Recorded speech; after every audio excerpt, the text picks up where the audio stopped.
Hi, I'm Preston Bates, and welcome to NewsHour with Preston Bates by Vox Populi. This is not going to be your average podcast, nor your average newscast.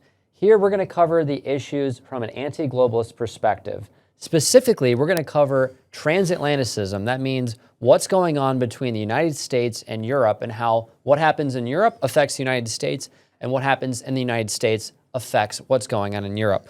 Because you see, my friend, the deal is we face a common enemy that's opposed to the West and everything the West stands for, against the Western Enlightenment, that really wants and sees America as an aberration against its feudalistic project, that sees America as someone who escaped the plantation, a runaway slave, if you will, and wants to bring that slave back on the plantation and take us all back into a darker place. In many ways, European society still is very feudalistic. And the globalists and their attempt to use a technocratic New World Order, social credit score, vaccine passport, techno-feudalism landscape is exactly that. It's an attempt to try to subordinate human history and get it back on the path of people who are on a plantation. And so on this show, we're going to cover issues and news. We're going to talk about news, hard news, and I'm going to tell you what I actually think, and I'm going to bring in guests, like the guests I have today. Today I have with me David Atherton, formerly of the European Conservative. You can follow him on X at Dave Atherton20. Now, Dave is a legendary British reporter who the deep state hates with a passion, and they've come after him, suing him, but that hasn't stopped David. And David and I were recently at the Tommy Robinson rally this week. And in today's show, we're going to cover some breaking news that's happening in the UK and we'll talk about how it affects in the US. Our rundown is as follows.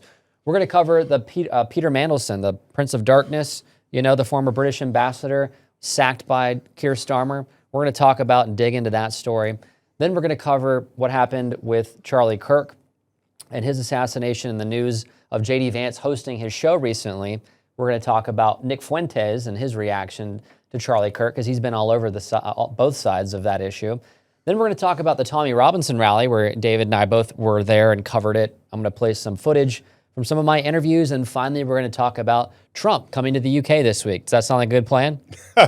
Well, I'm rather looking forward to Trump coming over. I feel like a bit of a traitor these days. I support Trump more than I do Kier Starmer.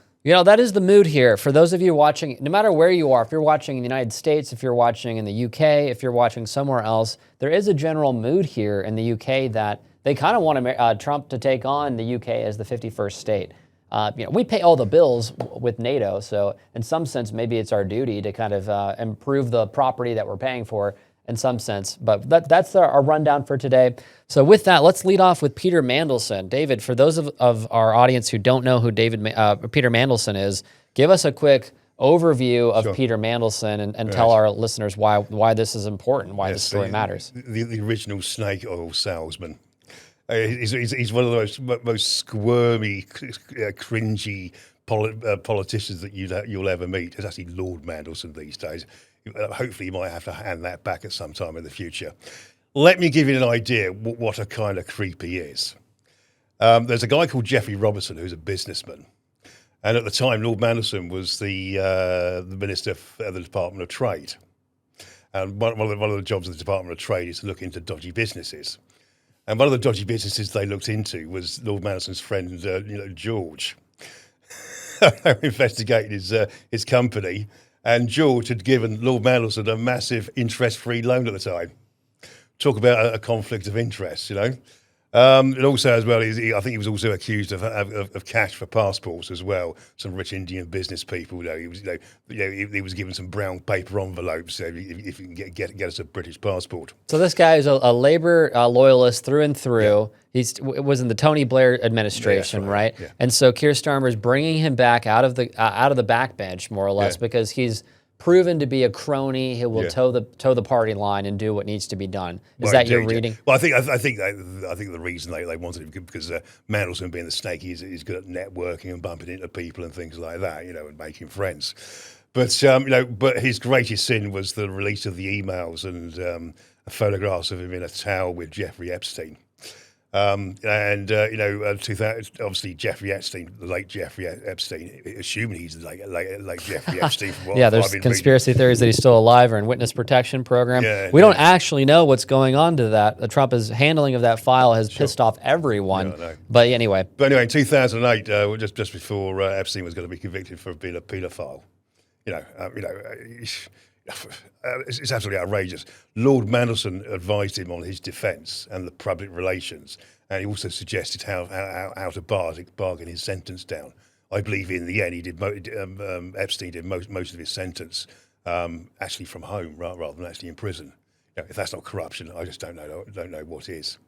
So it's all blown up in Sir Keir Starmer's face. There was even a debate this morning to discuss what's going on. Yeah, let's throw up tweet number 1, Praveen, if you can.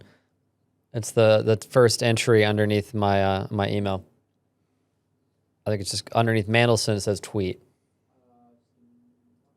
Continue, David. Yeah, there's the British government is holding an emergency meeting today, and I listened to it live this morning. So.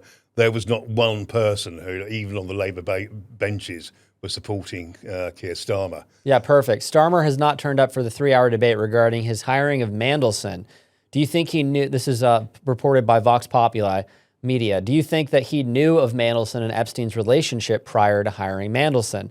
And scroll down underneath that, just the next entry, and then it says, Parliament to hold emergency 3-hour debate to grill the government of Mandelson's hiring in light of the Epstein emails. And then we have a picture there of Mandelson and Epstein. David, what do you make of that? Thank you, Praveen. Yeah, indeed. Yeah, I think Keir Starmer as Prime Minister of Great Britain, is more toast than heated bread.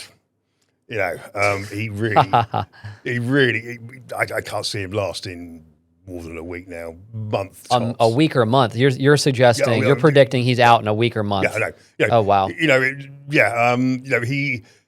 Labour at the moment are completely languishing in the polls. Right. Around 20%. And that was already on the back of a very low turnout in 2024, one of the lowest in modern history. They tried to make it sound like Labour was sweeping into power, but really Tory just stayed home. There's also being formed at the moment between Jeremy Corbyn and Shabana and Sarah Sultana, Oh, Sarah Sultana. Zara Sultana. Sultana, right. Teeth in. I've got They call it Jezebella. Jezebella.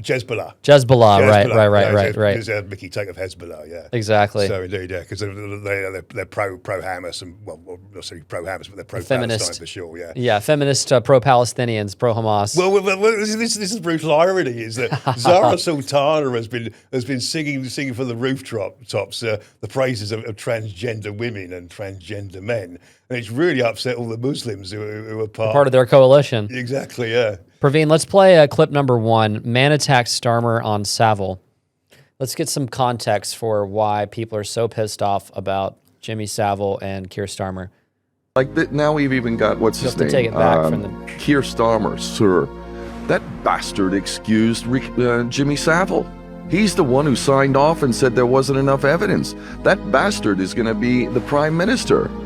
So a guy who literally, who signed off and said not enough evidence of the man what we now know, Sir Jimmy Savile, who raped 500, while being greeted by the Queen and, BBC covering. Keir Starmer, is this acceptable? I'll tell you what, I'd rather die in the fight than bow to that crap. Perfect. Let's play clip number 2. We're going to hear the BBC interview Starmer on Jimmy Savile. Yeah, I mean, that was before he became PM. Now we have this one. Do we know the year of that? I think that was from 2024, that last clip. Prosecutors and police took, but this but is to be clear, the hang on, to be clear, because I think this is so important. You are saying that on your watch, the system let down the most vulnerable victims of terrible crimes. Well, I think the problem is that our system essentially was created and developed over the last 200 years. A hugely important area, and you had to deal toward the tail end of your watch in your job as Director of Public Prosecutions with the fallout from the Savile scandal. And people around the world will remember that this man, Jimmy Savile, we now know was responsible for hundreds of crimes, sexual crimes Yes. against often young people as young as 8 years old. And I know that you launched reviews which now have concluded that the police and the prosecution service could have prosecuted him, given the information available at the time, but they didn't, and it comes back to your point, they didn't largely because victims who were prepared to testify were regarded with, quote, unjustified caution, were not taken seriously. Can you guarantee to me and to people watching that today things would be fundamentally different? Well, there you have it. I mean, one of the reasons that Keir Starmer is well known is he's known as the guy who decided not to prosecute Jimmy Savile. And another clip we're going to hear in a second, he's actually going to blame the victims for not coming out and being more out front and open about the experiences they had. I mean, how long have you been following Keir Starmer before he became a front bencher for Labour? Probably a good 10, 12 years. His position that we're talking about there was when he was Director of Public Prosecutions, right. Yeah. He would have had the jurisdiction over whether or not to prosecute or not Jimmy Savile. Yeah. And famously, he's asked by the BBC, why didn't you do that? And he's being grilled. We don't get the rest of his answer there, but he's basically explaining away the problem. Sure. And he was criticized widely at that time for not prosecuting Well, him. absolutely, yeah. Now, if you want a bit of background to that, in 2008, when Jackie Smith was Home Secretary, it's unknown whether it came directly from her or whether it came from one of her civil servants. But with all the Pakistani rape gangs that go on in this country, they didn't want to prosecute the people who were doing it. Some of the victims were as young as 9 years of age.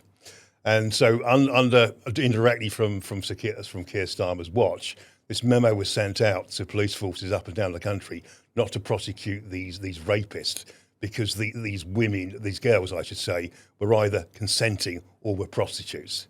In this country, in Britain, it's probably like in America. It's statutory rape if you have sex with a girl under the age of 16. This was sort of the kind of atmosphere that the Labour Party was involved in. And the buck. When it comes to prosecuting Jimmy Savile, the buck stopped with Keir Starmer. He fumbled the ball.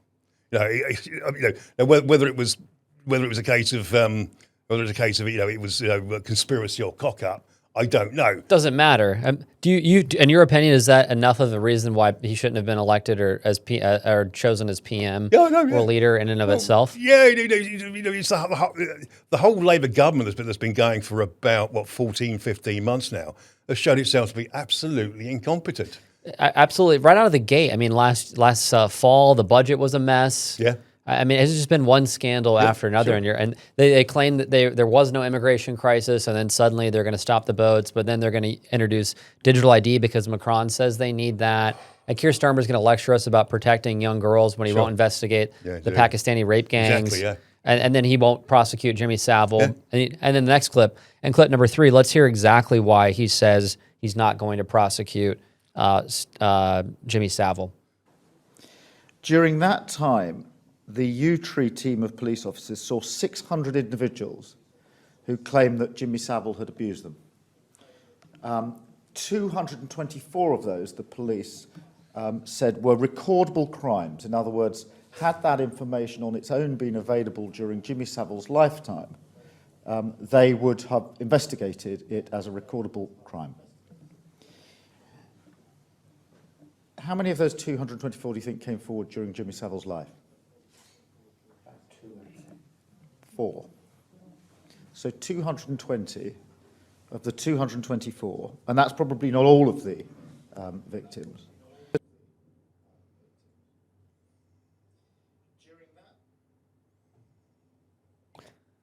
There you go. I mean, he's basically saying, my interpretation of that clip is, you stupid victims, how dare you for not coming forward now? You didn't allow me to do my job, or you're making me look bad. Only 4 of you had the audacity to come through while he was alive. Well, that's a disgusting clip. It's at the ultimate degradation of victim blaming. Like I gave the example of the 2008 memo that went around from Jackie Smith's Home Office when she was Labour Home Secretary. But they looked upon these white working class girls as trash. They were an embarrassment. It was an awkward thing for them to do. And Jimmy Savile again was the arch networker. He got to know prime ministers, the king, got to know everybody. Oh yeah, and he enjoyed. No doubt, he enjoyed all their protection. And probably many people were too afraid to, too afraid to prosecute him. No, I did, in London at the moment, a retired detective, John Wedger, has found 52 victims of rape gangs in London, and the police don't want to have anything to do with it. And when he was a policeman investigating, he was told if he ever made this public or ever investigated, he would lose his job and his life would be a complete and utter misery. This is the state of Britain at the moment, the corrupt Britain. I mean, folks, you're hearing David right now. I mean, how do you feel hearing that? This is a cop. These are people that are supposedly paid to protect the public, and you have him saying, "I want to investigate this," and then him being threatened by whom? By whom? Who's telling him he can't bring this information out? The senior police officers. So you have senior management level, and the cops are telling the people that are actually working the beat on the street, don't investigate, don't bring this out. Yeah. Or what? Yeah. Or is the threat that there'll be violence against them, that they might not be safe? They would probably dig up some information for grounds for them to resign in disgrace. And then they'd be unemployable after that. I mean, this is part of a larger trend, David, where you see the bobbies or the police in this country be degraded, downgraded. I mean, on Saturday, there were like 3 short midget girl cops that were riding in the riot gear, trying to protect the press from going out on the other side. And I was just thinking, babe, you can barely stand up. I mean, I think your riot shield is taller than you are, sweetheart. I mean, what happened to the cops here? Used to be respected. They used to be strong and tough. I've seen pictures. If you want let me try and give you the answer to that. There is a section of the Muslim community in this country who are very horrible and very violent. They don't share our culture of values of common law, the Enlightenment, and rule of law. It's the Wild West to them. It's gangster type mentality. And the police are actually, and the establishment are actually scared of them. And then you have the police and the social workers. Social workers, if they investigated a girl 13 who was being raped by somebody, they didn't want to report it because they would be accused of being racist or Islamophobic. And where the police fell down. By the way, Charlie Peters of GB News has identified 95 towns and cities in this country where this went on. There are modest estimates of 500,000 girls over 30 years who were gang raped by Muslims that were not investigated by cops. Is that what you're suggesting? Right, yeah. And the reason the cops are so reticent to investigate the Pakistani rape gangs, I mentioned sort of the gangster mentality, but they also know that the community will come out and cause civil not civil war, but civil unrest. And there will be rioting on the streets. To give you a sort of very minor example, that a taxi driver got a parking ticket, 75 quid, 50 quid. It's not the end of the world. And 80 Muslim taxi drivers went down to the police station to get him off the ticket. They are mob rule type people. They just don't share our values, many of them. And how did 500,000? I mean, it's 600,000 people died in the U.S. Civil War. Yeah. So this is the rape of an entire multiple generations and it's mostly young white English girls. Yeah, which is 97%. Right, which is hearkening back to the unknown history of rape and slavery, which is a lot of it came from the Arabian Peninsula and the Horn of Africa. Before it even slavery came from there. And they liked Poles and they liked Austrians. Yeah. Alex Jones has covered this very, very well. But they wanted white slaves. Yeah, indeed, yeah. They didn't really get up into Germany because I guess they couldn't handle the German barbarian and savagery. Sure. But then they did come up into England and France and Spain. The pirates, yeah. Absolutely, yeah. And Thomas Jefferson famously fought them for the shores of Tripoli. That's part of the theme song of the U.S. Marine Corps. Yeah. So we Americans have been fighting the Islamic invasion of Europe almost since the origin of our country, but this island's been fighting it for 1,000 years. Indeed. Well, in 1794, Jefferson and Adams came to London to meet the Tripoli ambassador from the Barbary pirates, and he asked them, we didn't colonize you, we don't make war with you. Why are you? Because American ships, merchant ships, were getting attacked savagely. Yeah. And he asked the Tripoli ambassador why he did it, and what the ambassador said was, because you are non-Muslims, we can do with you whatever we like. And it seems like that culture is, and I feel bad for my European friends and brothers and sisters over here, and we're descendants in America from Europeans. But I mean, the Crusades were a response to an aggressive, violent, savage invasion over hundreds and hundreds and hundreds of years. And so, I mean, I'm asking the question, and if you know in the comments, let me know. How did we get to a place where we're tolerating 500,000 of our most precious, our most vulnerable, our girls, to get brutally raped, and then the cops are afraid? It's almost like they've it's almost like the Crusades didn't even happen. Well, by the way, just to finish off on that one, the final cherry on the cake is most of these councils, 99% will be Labour councils. The councillors were involved in the cover-up as well. They combined with the police to stop it. And also there were civil servants in Whitehall, in the centre of London, and in Westminster, who were also involved in the cover-up as well. The girls never stood a chance. So it's not enough that they were raped. To add insult into injury, these poor girls, then the cops who are supposed to be defending them and protecting them are afraid because 80 Muslims will riot over a 75 quid parking ticket. And so, oh wow, you whipped out your pecker or did something inappropriate with it. Well, we can't possibly do anything about that. And then they're getting cover from the labor councils that are running those local communities, and then they're getting cover again from the administrations in Westminster. Is that what you're saying? Exactly. So, by the way, if you've got time, let me give you a quote, because also some of the imams in the local, in some of the towns, actually encourage the men to actually go out and rape white girls. Could you imagine a Catholic priest or a rabbi saying to the congregation, "It's your duty to go out and rape all these girls"? Let me just briefly read this to you. Please, find the quote. This is from 2013. After 7 Pakistani heritage men were jailed for the gang rape, and it was so bad.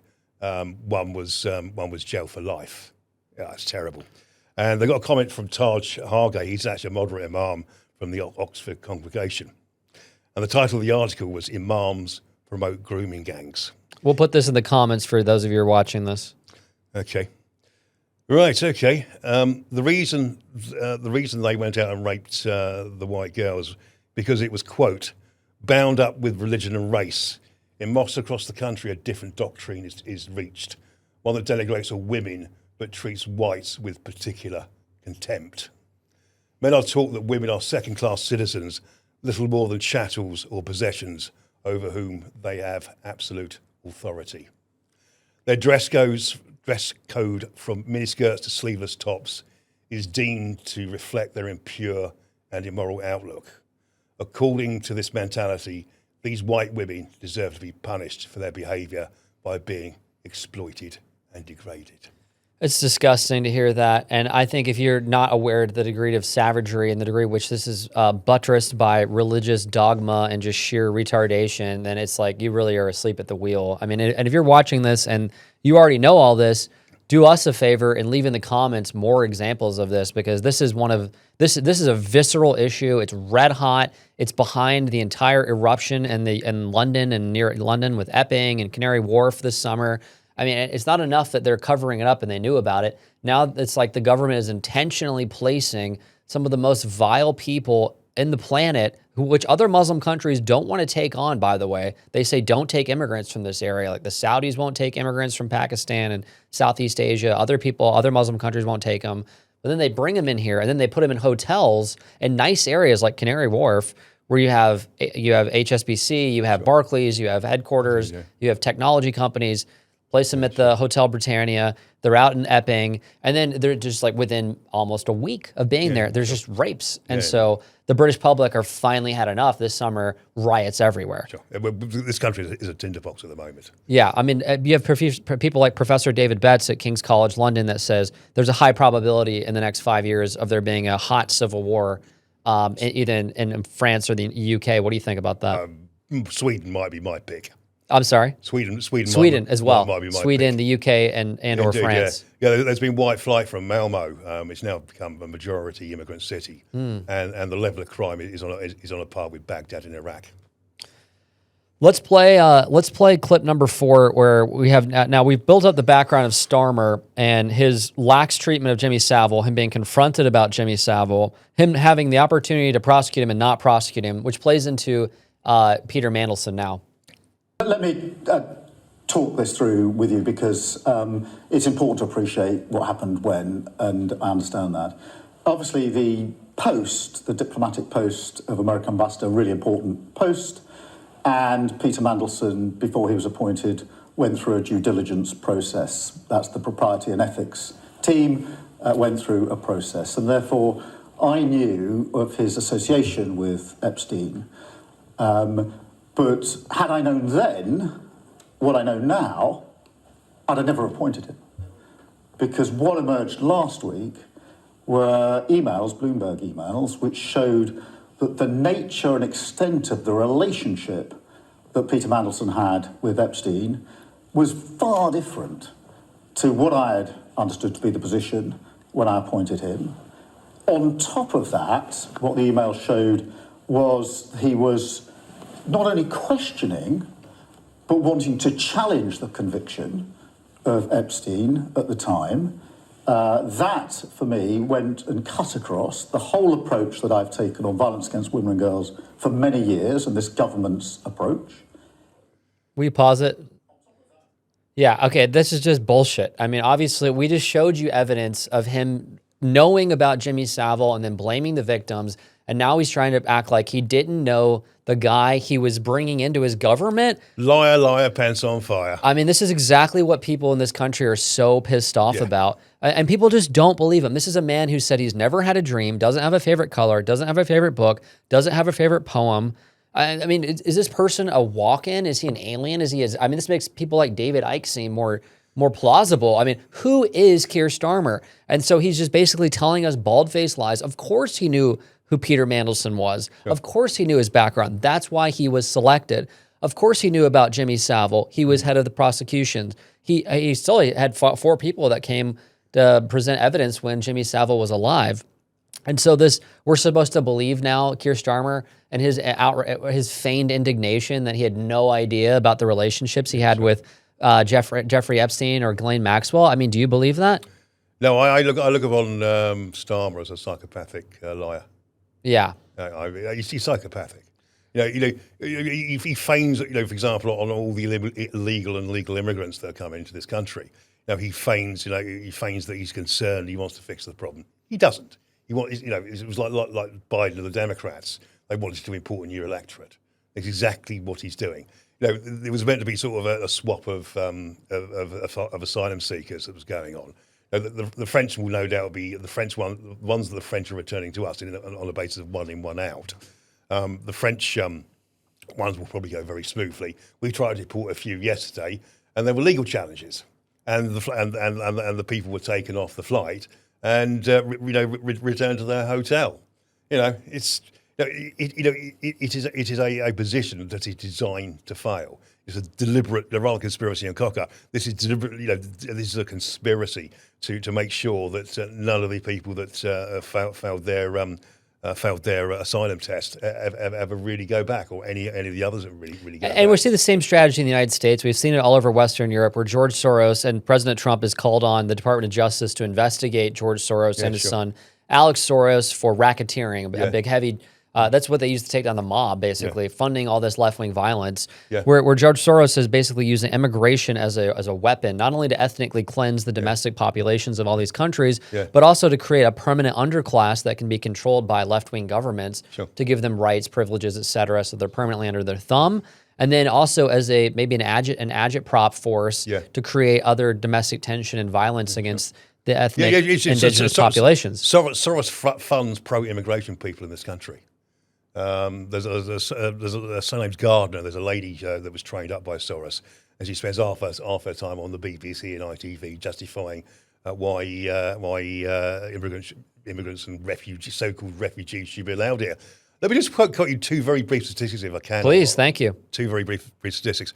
In Sweden, they did some research onto the so-called refugees who have been given asylum, and they asked the question, where have you travelled? And these people who have been granted asylum because they were fleeing oppression or they were fleeing a war zone, 79% had gone home on vacation at some time. 79%. Talk about, these aren't refugees, they're economic migrants. Absolutely. They're just taking the piss, excuse my French, out of our goodwill. And the other one is, which can be backed up with other statistics, is in Germany, the federal ministry, actually there's one more I'm dying to tell you as well. In Germany, the federal ministry found that 68% of the people that Merkel let in since 2015 from the Middle East and North Africa were functionally illiterate, even in their own language. I mean, it's crazy. I mean, this makes you have to believe wider conspiracies about the just specific structural attack on the society, the civil society here in the UK. Because if you wanted to create a strategic laser-guided bomb to destroy the UK, I couldn't think of better way. And Europe. And the entire Enlightenment, and to go back to a savage dark ages where Europe becomes some backwater to Asia and all of its carnage and its lack of respect for human life, I couldn't think of a better way to do it. Unfortunately, we have to move on. That was a great coverage of Starmer and of Peter Mandelson. We're going to move on to the Charlie Kirk block. News in the Charlie Kirk, and while Praveen's queuing clip number 5, news this week has broken out, and there's lots of things going around, conspiracies on X, that maybe it wasn't this trans shooter, Tyler Robinson, who apparently had a trans girlfriend, and his girlfriend, or his boy, M to F, male to female, trans girlfriend, was a furry or was also into Antifa ideology. Now there's conspiracy theories going around the internet that maybe it was actually a groiper, and there's new footage of someone apparently giving military hand gestures to someone standing to Charlie Kirk's right. And so J.D. Vance was covering the Charlie Kirk show, and we're going to hear some interviews of J.D. Vance. First of all, we're going to hear what people have thought about Charlie Kirk, and then we're going to get into the conspiracy theory around what happened to Charlie Kirk. Let's start with J.D. Vance, Vice President. There is no unity with people who scream at children over their parents' politics. There is no unity with someone who lies about what Charlie Kirk said in order to excuse his murder. There is no unity with someone who harasses an innocent family the day after the father of that family lost a dear friend. There is no unity with the people who celebrate Charlie Kirk's assassination. And there is no unity with the people who fund these articles, who pay the salaries of these terrorist sympathizers, who argue that Charlie Kirk, a loving husband and father, deserved a shot to the neck because he spoke words with which they disagree. Did you know that the George Soros Open Society Foundation and the Ford Foundation, the groups who funded that disgusting article justifying Charlie's death, do you know they benefit from generous tax treatment? They are literally subsidized by you and me, the American taxpayer. And how do they reward us? By setting fire to the house built by the American family over 250 years. I am desperate for our country to be united in condemnation of the actions and the ideas that killed my friend. I want it so badly that I will tell you a difficult truth. We can only have it with people who acknowledge that political violence is unacceptable, and when we work to dismantle the institutions that promote violence and terrorism in our own country. I mean, this is an important clip, I think, almost as important as his Munich Security Conference speech, when he basically said, you guys are effing up Europe, and you guys are bringing it upon yourself, and we don't want to underwrite it, and we don't want to fund it anymore, and you need to make European security a European problem, and how dare you lecture the United States, we're paying all the bills. I mean, he basically is, this is on the back of President Trump calling on the DOJ to investigate the Soros Foundation, Alexander Soros' son, George Soros' son, for racketeering. I mean, and this is a problem that's transatlantic. This problem started over here because George Soros is Hungarian, and so he pioneered a lot of his migration tactics and the battering ram that we're talking about in the last segment here. Yeah, so why does George Soros hate the West so much? I don't know. I mean, there's that weird clip from 60 Minutes where he says his happiest times in his life was when he was stealing things from Jews after he, with the SS, and that he had to do it because someone else would have done it. Have you seen that clip? I haven't seen that precisely. I'm going to send you that clip. Yeah, That's almost an exact quote. But I've seen the bit where I've certainly seen a clip where he is taken, where he describes being taken round parts of Budapest. And I think Soros was Jewish born. Was Jewish born, and then he lost his parents, and then he was captured by the SS, and he tells the 60 Minutes, I mean, this is not a right-wing publication. Actually, I think he was adopted by a Christian family. His father gave him to a Christian family. Please fact check me on that one. That's my understanding. But yes, they did tour the ruins of what was going on. Yeah. And in the 60 Minutes clip, he was actually involved in helping the SS. He was basically disclosing on other Jews and helping rape and pillage other Jews in Hungary during the war. And he says it was his happiest time. And he was the journalist was taken aback and was aghast by the answer. And he was like, well, like, do you wish you could have done? Would you have done it if you could go back? Would you have done it again? Because you were a child trying to give him a way out. Sure. And he's like, well, someone had to do it. And that's a literal quote. And so it's. Soros, why does he hate the West so much? Why do you think he hates Europe? Why do he hates America? That's exactly it. Is he one of those extreme left wing Marxists who hate the supremacy of the West and its inventions and what have you? I don't think someone's worked out that 97 to 98% of all the world's inventions and discoveries that improved men came from the West. Yeah. Yeah, I mean, at some point, I start leaning into it has to be spiritual. When there's so much evil in the world, and you see the evil, folks. I mean, there are people who are so obsessed with power. Once you have enough money and wealth, I know some of these people. The only thing left is just sheer domination and power, and then it has to be a spiritual. He must be a psychopath again, a psychopath or tapped into something dark. But let's go on here. RFK Jr. clip number 6 on Charlie Kirk, and then we'll play that back to back with clip 7, Stephen Miller on Charlie Kirk. Yeah, well, Charlie was probably the primary architect of my unification with President Trump. I actually announced my endorsement of President Trump at a Turning Point rally in Arizona, which was his idea. And he was, for people who were there, remember it, there was all these kind of fireworks and sparklers on the stage when we shook hands, and that was all Charlie's orchestration. That was his idea, and he insisted on that. Let's hear Stephen Miller really quick. Clip 7. Said this before, but it bears repeating. The last message that Charlie sent me was, I think it was just the day before we lost him, which is that we need to have an organized strategy to go after the left-wing organizations that are promoting violence in this country. And I will write those words onto my heart, and I will carry them out. If people ask me, what emotions I'm feeling right now, it's just something people say. I mean, you kind of know the answer. There's incredible sadness, but there's incredible anger.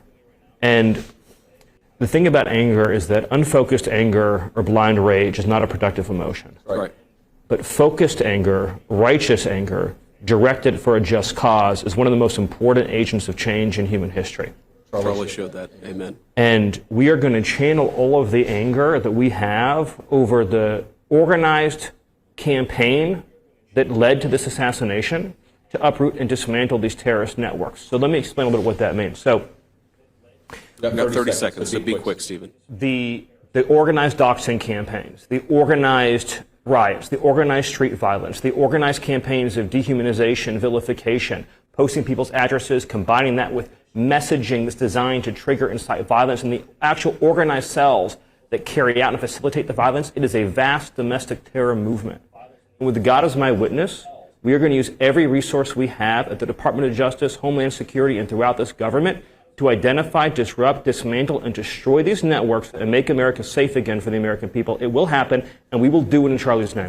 And Praveen, I'm going to do a quick rant while you queue up the next 3 clips so we can just play them all back to back, or 4 clips, the Tucker, Nick, and Owen. But folks, you just heard Stephen Miller declaring war. And let me be honest with you and tell you this right here on Vox Populi, because you're not going to find this coverage anywhere else. Right now, people are still covering the tragedy and the sadness and the thoughts and prayers and the left celebrating Charlie Kirk's death. I'm telling you what's tomorrow's news today. And InfoWars, where I'm a contributor, has a great track record of that. I mean, we're hearing from Ed Martin, the special counsel, who was supposed to be the interim U.S. attorney for D.C., and then Tom Tillis, Republican Senator scumbag rhino from North Carolina, blocked him. And then now he's got $1 billion budget and hundreds of attorneys working underneath him. They're already bringing indictments on deep state actors. If people thought that killing Charlie Kirk was going to intimidate right-wing content contributors and creators and journalists, it's having the opposite effect. You heard Donald Trump didn't sleep the night that it happened. He was in the Situation Room all night. Eric Trump was super pissed off because he views him as a little brother. Trump is having PTSD. He's a human being because he almost was killed last summer. And now you have Stephen Miller and J.D. Vance saying they're basically going to unleash a jihad on these people. And if I were them, I would be trying to go to Ed Martin's office in the DOJ and turn yourself in, folks.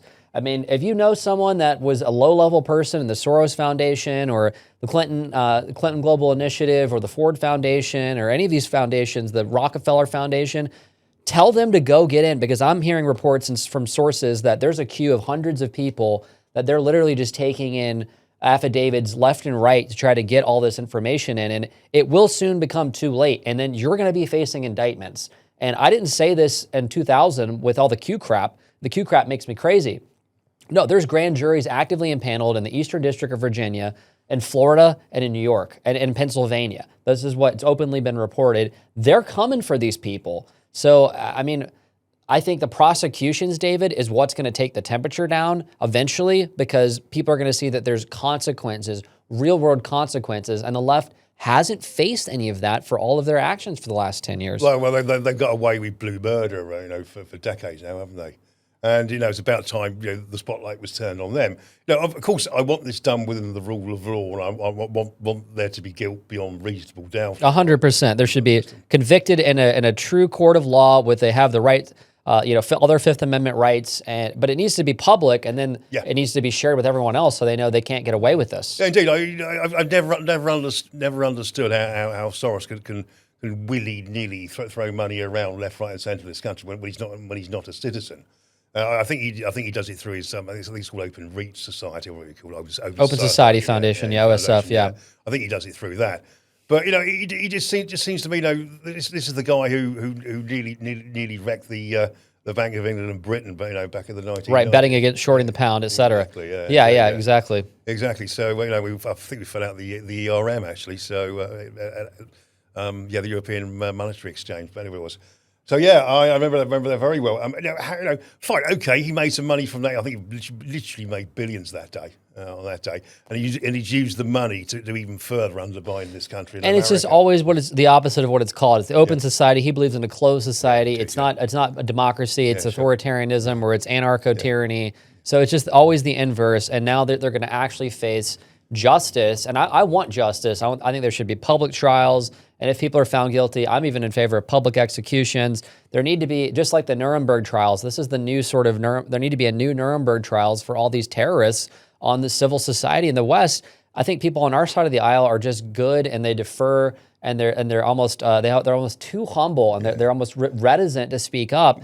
And so the evil just gets out in front, like Mark Twain, that old quote that a lie gets halfway around the world before truth gets a chance to put its pants on. And that's the moment that we're in. Indeed, yeah. They always say, the left hate us, we just think they're misguided. Exactly. I think that's very well said. Let's play clip 8 with Tucker, and let's play clip 8 with Tucker and introduce more on the Charlie Kirk situation. Only up to minute 1:11. That was the question. If you were good faith, you're on his team. That is exactly right. And good faith is the measure. And I have to say, I think now is exactly the wrong time to appropriate the memory of someone and the emotion that comes with that, the really intense emotion that all of us feel at his murder, and use it for your own parochial ends. Like, he stood for this, and I think the reason that Charlie was able to bridge the gap, particularly in foreign policy, is because he had, for example, genuine affection for Israel, which he expressed to me in private many, many times. Like, I love Israel. I don't think we should have another forever war, regime change war against Iran. And I think that made complete sense to me. I sort of agree with that, actually. And so it allowed both sides to talk to him, because they felt like, this person doesn't hate me. It doesn't need to get existential. It's not about disliking me or some weird bigotry. But I don't think it's helpful for people to jump in, particularly foreign heads of state, to say, this is what, he lived for my cause or whatever. That's disgusting, actually. Don't do that. That turns everybody off. You don't help your own cause by doing that. And it's also literally untrue. Perfect. Let's go to the next clip. The next clip is Nick Fuentes on Israel and Charlie Kirk, because now we're getting the conspiracy tour. We know that the FBI ATF guy said, hey, look, there's inscriptions on the casing. But now we have people saying that actually maybe a Nick Fuentes follower killed Charlie Kirk. So let's hear a little bit from Nick Fuentes. They say that Charlie Kirk was offered an infusion of $150 million by Israel. Okay? That would double Israel's budget, or excuse me, Turning Point USA's budget. Turning Point USA has an annual budget of $140 million. Netanyahu offered Turning Point $150 million. For one purpose and one purpose only, to shill for Israel harder. Turning Point USA is already pro-Israel. They're not anti-Israel. They've never been anti-Israel.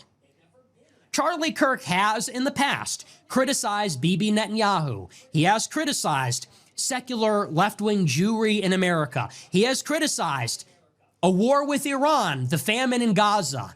He has never opposed Israel in itself. He has never explicitly opposed Israel.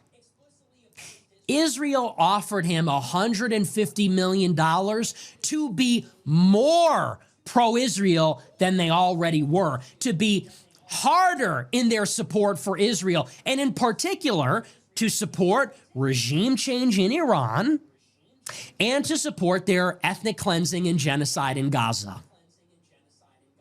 And Charlie Kirk refused the money. And I have independently confirmed that, by the way. I've heard that from 4 people. 4 people that I trust that are in the know. So this is coming from Candace Owens, a friend of Charlie Kirk. This is coming from Max Blumenthal, who purports to have a source. And I have heard from a handful of people independently of those sources that this offer was real and that Kirk turned down the money. After Charlie Kirk turned down the money, Netanyahu asked if he would come visit Jerusalem and give him the re-education tour. The Holocaust Museum, the burned babies, the beheaded babies, the one that Elon Musk took, the one that our Speaker of the House took. Anyone that's ever criticized Israel has been subjected to. He refused that as well. They offered to bribe him. They tried to re-educate him. He refused both offers. Well, I mean, we're going to hear Nick Fuentes versus himself here in a second, the next clip. And I want to get your reaction, David. We had our disagreements. Where we did agree is that he would go to these college campuses and proclaim the name of Jesus Christ. And ultimately, that is why he was killed. The gunmen that killed him, they hated him because of his defense of Christian morality. Charlie Kirk cannot call himself a Christian anymore. Sorry, you forfeited that.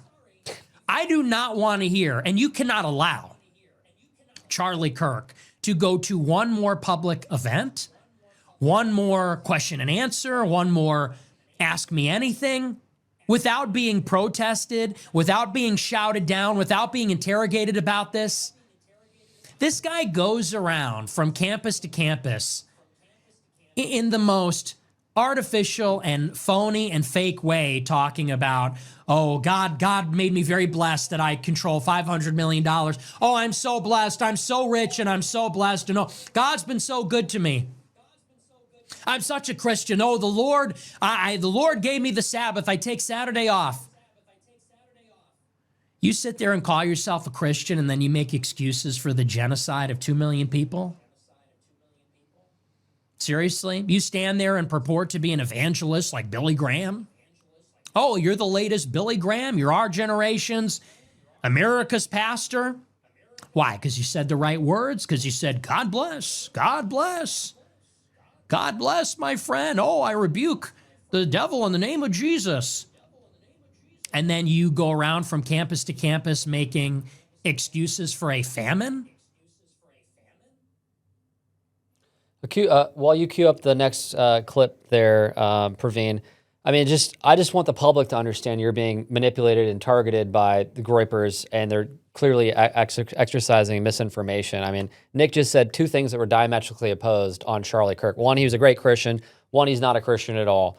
One, he's helping people. One, he's not helping people at all. What's your reaction? Well, nurse, Mr. Fuentes is out of bed.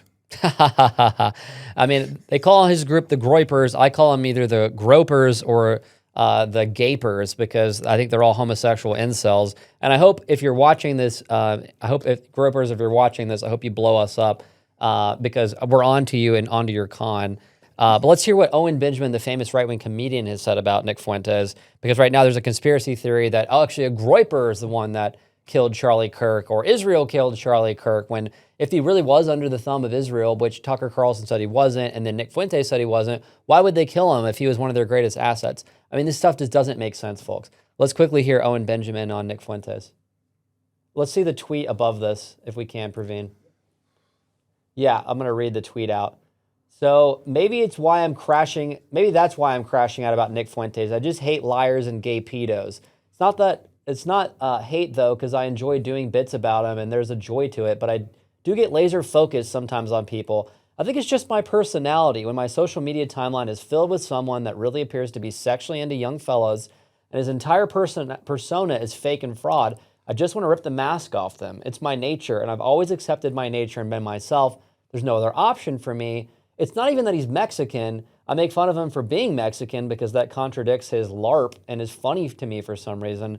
Although I'm not pumped about how many people are currently calling me insane for making fun of Nick Fuentes for 3 days, I can't choose what I am. When I see a short, dysgenic liar humiliating naive people, I just really feel calling to keep chopping away at the facade until the sick little gremlin underneath is visible. Nick Fuentes is the head of an LGBT group LARPing as right-wingers. I think that is a hilarious take. Let's quickly hear what this lady had to say about her time around a bunch of America First. Let's play the video underneath. It's just, we need America first. So I was under the impression that that's what it was. I think when I went up there, I just kind of was like, this doesn't feel like there's people here who do care, and I'm not throwing anybody under the bus. And I met some really, really awesome people, really sweet people, genuine people who care. But I think it's just, I just didn't see it going anywhere. It just felt like a leaf in the wind, and there was all these like mantras, like you were saying, but it kind of felt more like a game. I'm watching everything around him, like, oh yeah, it's kind of gay. That was my takeaway, and I got so hated on for saying that. Like, I'm sorry, but you guys should have girlfriends and wives. This is a weird vibe here. It was a weird energy. Was it all guys? Oh yeah, it was a sausage party. Really? Yeah. Even the afterwards and. Oh yeah. No, it was like the opposite of a frat party. Where in there, it's like if you show up to the frat house, if you're a guy, you're out.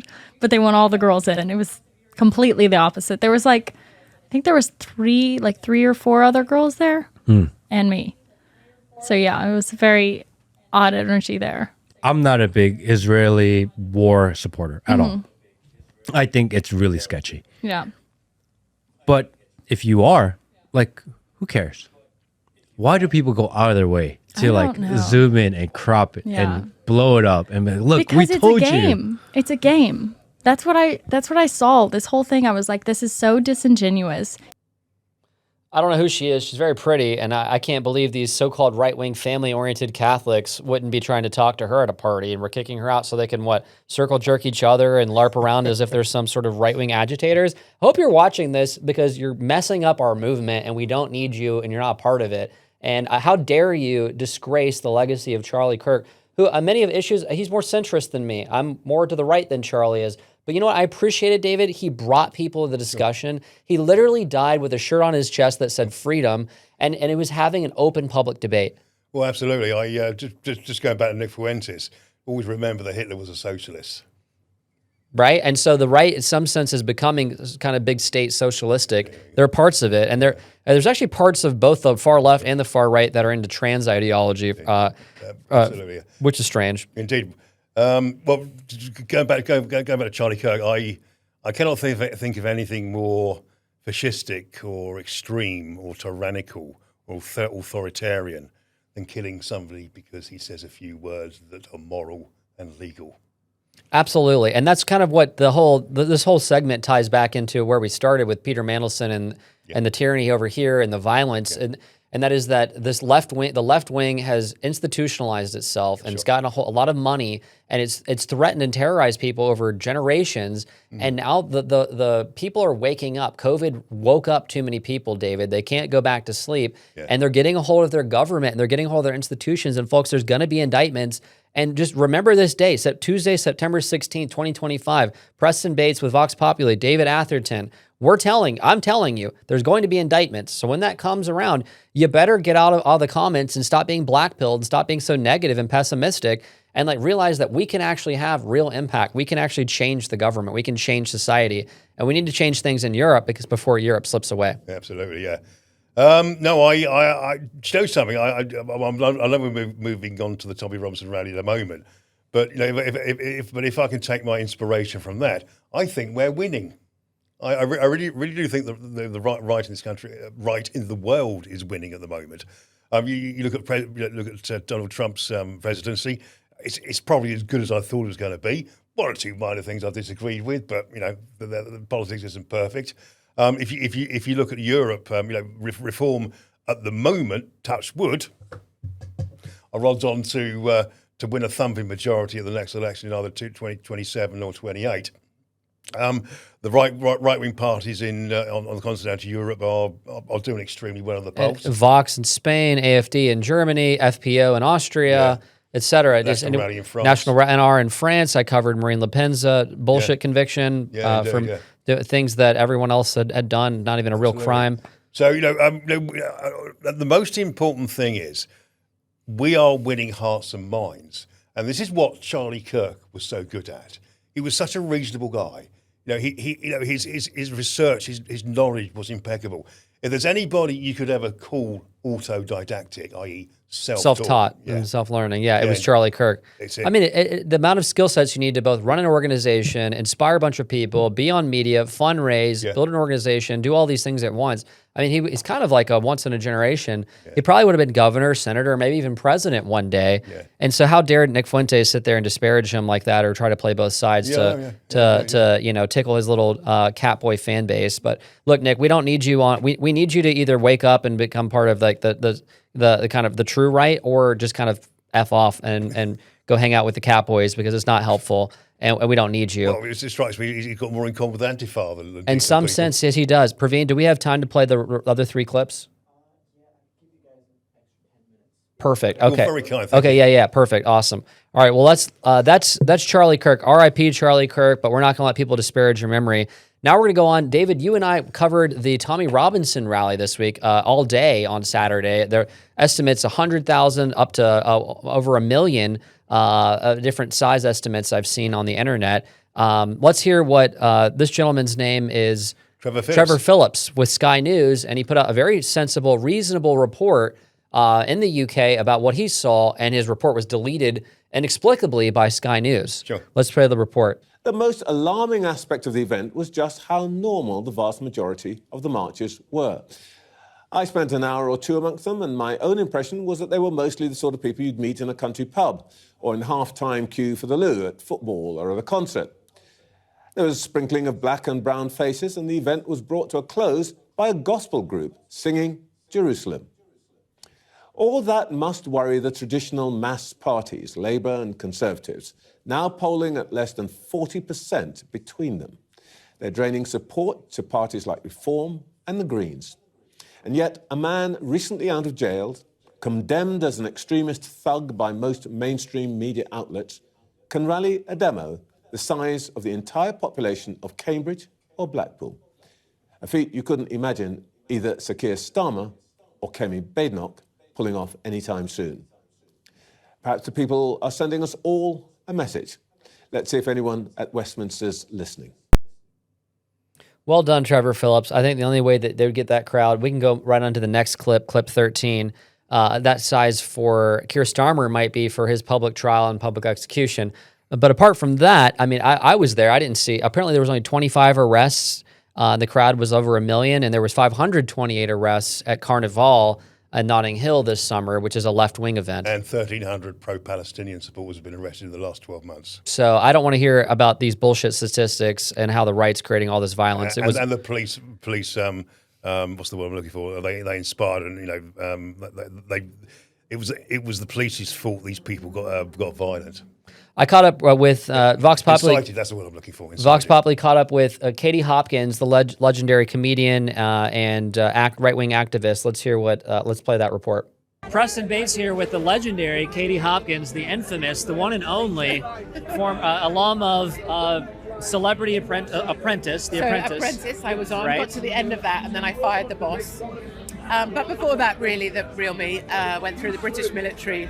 So I've always been out there in the fight somewhere, and now that fight carries on. Absolutely. And you're well known in this group because you've raised a lot of money and awareness for Tommy, including when he was in jail. Yeah, I've been in this fight for 20 plus years. So the first time I was arrested and interviewed under caution was 2014 for a newspaper article saying stop the boats. So now we're, a good decade later and we're saying the same things. So, and I'm still being arrested. I've been deported from Australia. I'm banned from South Africa. I'm banned from schools in Wales. It doesn't matter, but it's so nice to be here today and see people say, yeah, you may do that to us, but we're still going to show up. So that's very much how I feel today, is you can put us in prison, you can lock us up, you can shoot us, we're still coming. And do you feel like the movement has grown and matured and you're getting a lot more support now than it was even a year ago? Oh, it's really changed. There's a changed dynamic. Lots of families coming with children, lots of people seeing that actually this is a very positive thing, that we're all trying to be, well-mannered, polite, but also very firm about what we believe. And I think there is something very remarkable about one man who was put into solitary confinement being able to say, let's meet in London on this date, and this many millions of people turning up. That's a very powerful reminder of the power of people. So it's important, but I really respect Alex, known Alex for a long time, really respect InfoWars, because you guys have done exactly that. You've been knocked to the canvas more time. I mean, I remember when they were coming in taking your kit, for God's sake, but you just keep getting back up. And really, that's always my message. And to Americans that are grieving Charlie, is we will keep getting back up. What else can Americans do to support their brothers and sisters here in the captured communist UK, North Korea, UK? This is Kim Jong-Starmer. I think Americans being aware of what we're going through. I think J.D. Vance is doing a great job of expressing what's happening here. And I think them being aware makes us feel so much better. Also, a massive thanks to the 80 million Americans plus who voted for President Donald J. Trump. Because, one of the consolations I have about us losing Charlie is that he lived in a time where he not only put the president there, but he got to see him in power. And that really gives me a great deal of comfort. And I know that there's more Charlie Kirks to come out of the movement that he created. Okay, and then quickly we'll go to clip 14. It's a very short clip. We'll hear that plays into President Trump's state visit this week, and then I want to get your take on what you expect to see, and then we'll wrap up. The trip to UK is going to be incredible. They've never done it before, twice honored, and that's because we had non-consecutive terms, that, you probably know. But back in the days of Grover's leaving, I don't think they did this too easily. So we'll see, but this is the first time it's ever happened, and Windsor is supposed to be amazing. They've never used Windsor. They've never had Windsor for this. And they're going to be doing Windsor Castle. It's going to be very exciting. I think a lot of you are going with me. Are you going with us? Are you going with us, Maggie? Not with you. Good. So, David, what do you expect to hear with President Trump's state visit on the back of September 11th, on the back of Charlie Kirk's assassination, on the back of Starmer and the Mandelson fallout? What do you expect to see this week? Actually, I was reading his itinerary this week, and mostly it's ceremonial. I should imagine the politics will be going on, behind the scenes, behind closed doors, and we might the press offices might give us an idea what's going on behind there. But I think the 9/11, I think they'll probably note that. I think also as well, what they will particularly note will be the death of, the murder of Charlie Kirk. Because I did an interview on the day at Tommy Robinson's rally, and I said, I might loathe Sir Keir Starmer's, I might loathe with every fibre of my body Sir Keir Starmer's policies, but I don't want to see him come to any harm. I hate his policies, and the whole of the Labour Party I loathe as well. So I imagine that will come up. I think the big contention that's going to come up when it comes to the political side of things is our Online Safety Act. Where, and Ofcom. Yeah, indeed. It is the it is equivalent of Hitler's 1933 Enabling Act. And Keir Starmer lied to President Trump's face twice and told him that his companies weren't being censored, but that's just not true. Absolutely, yeah. Hitler's 1933 Enabling Act gave him absolute power in America. The Online Safety Act gives is the equivalent here in the UK. Absolute power over the internet, yeah. David, thank you so much for joining us today. Where can people follow you on X? Dave Atherton 20. And I'm at Preston S. Bates on X. Folks, thank you so much for joining NewsHour with Preston Bates and Vox Populi. Make sure you like, share, and subscribe so that you don't miss the next NewsHour or anything else that Vox Populi or I myself put out. Please leave a comment. Tell me what the most insightful or interesting thing that you heard today was, and we'll see you in the next video.